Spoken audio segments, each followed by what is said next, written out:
Assalamualaikum murid-murid. Kita sambung pelajaran matematik hari ini. Masih lagi tajuk masa dan waktu. Hari ini kita akan melihat macam mana menambah masa. Mari kita lihat contoh soalan. Lihat soalan pertama. 4 hari 17 jam tambah 5 hari 12 jam. Jawapan dalam hari dan jam. Baiklah, untuk soalan seperti ini, kamu perlu susunkan nombor berkenaan dalam bentuk lazim seperti ditunjukkan dalam skrin. 4 di bahagian hari, 17 di bahagian jam, 5 di bahagian hari, dan 12 di bahagian jam. Selepas itu, buat penambahan bermula dari bahagian jam. 17 tambah 12, jawapannya 29. 4 tambah 5, jawapannya 9. Okey, ini belum selesai. Kenapa belum selesai? Perhatikan bahagian jam. Nilai jam di sini ialah 29. 29 ini sudah berlebihan daripada nilai satu hari. Kerana satu hari ada 24 jam sahaja. Oleh itu, 29 ini perlu kamu tolak dengan 24. Okey. Kemudian, 24 yang kamu tolakkan tadi, tukarkan kepada nilai hari bersamaan dengan satu hari. Jadi, tambah 1 di bahagian hari. Selepas itu, buat penolakan di bahagian jam. 29 tolak 24, kamu dapat 5. 9 tambah 1 pula, kamu dapat 10. Jadi, jawapan kepada soalan ini ialah 10 hari 5 jam.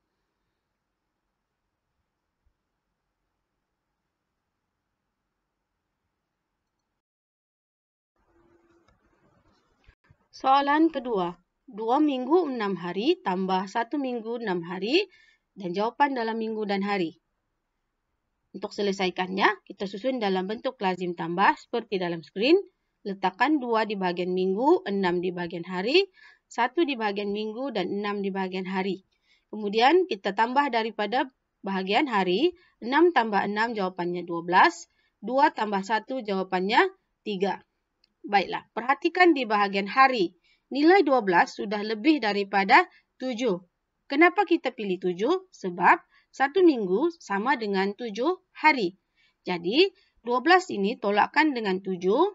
Kemudian, 7 yang sudah kamu tolak tadi, kamu tukar kepada minggu. 7 hari itu bersamaan dengan 1 minggu. Jadi, tambah 1 di bahagian minggu. Selepas itu, kita buat penolakan. 12 tolak 7 dapat 5. Dan kamu tambah pula di bahagian minggu. 3 tambah 1 jawapannya 4. Jadi, jawapan kepada soalan ini ialah 4 minggu 5 hari.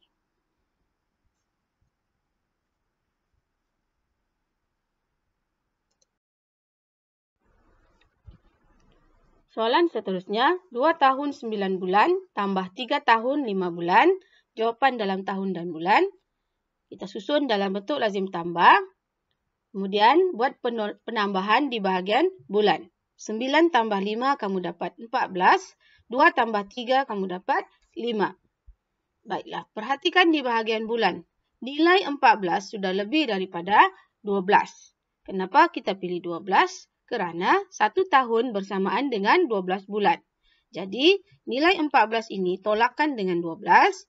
Selepas itu, 12 bulan tadi tukarkan kepada tahun yang bersamaan dengan 1 tahun, jadi tambah 1 di bahagian tahun. Selepas itu, buat penolakan di bahagian bulan. 14 tolak 12, kamu dapat 2. Dan buat penambahan di bahagian tahun, 5 tambah 1, kamu dapat 6. Jadi, jawapan kepada soalan ini ialah 6 tahun 2 bulan.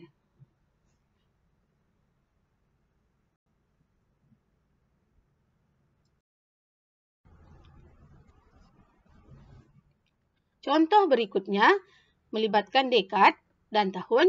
3 dekad 8 tahun tambah 6 dekad 3 tahun tambah 23 tahun dan jawapan dalam dekad dan tahun. Jika kamu perhatikan soalan ini, ada 3 nilai yang perlu ditambah. Jadi, kita buat penambahan dua-dua dulu. Dua-dua nombor dulu. Semula dengan dekad 3 dekad 8 tahun tambah 6 dekad 3 tahun. Kita tambah seperti biasa, bermula dari tahun.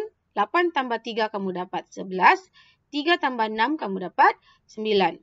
Seterusnya, Bawakan nilai itu ke hadapan atau ke atas dan tambahkan dengan 23 tahun seperti ini. Oke, perhatikan nomor 23 diletak di bahagian tahun. Selepas itu kita tambah daripada tahun. 11 tambah 23 kamu dapat 34 dan 9 itu bawa turun. Baiklah, perhatikan di bahagian tahun.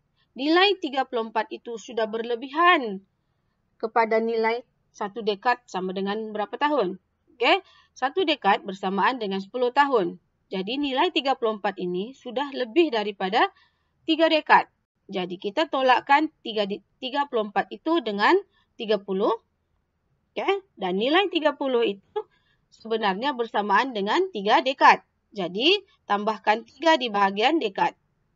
Lepas itu tolak di bahagian tahun. 34 tolak 30, kamu dapat 4.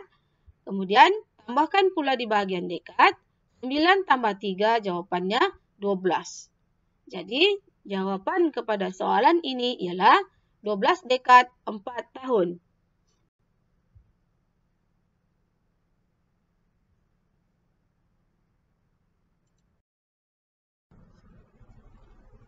Soalan yang terakhir, 136 tahun tambah 87 tahun tambah 110 tahun dan jawapan dalam abad dan tahun. Okey murid-murid, jika kamu perhatikan soalan ini, soalan diberi dalam tahun tapi jawapan dalam abad dan tahun. Jadi, kita buat penambahan dalam bentuk lazim yang ada perkataan abad dan tahun seperti yang ditunjukkan dalam skrin.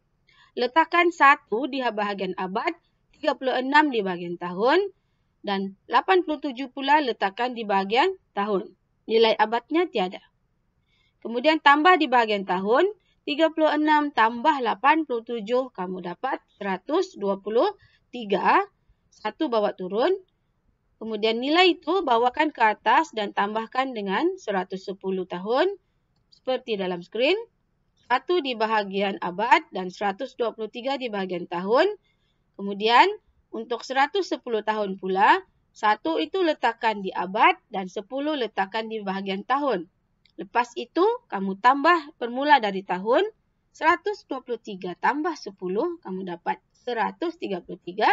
1 tambah 1, kamu dapat 2. Okey, perhatikan di bahagian tahun. 133 itu sudah lebih daripada nilai 1 abad.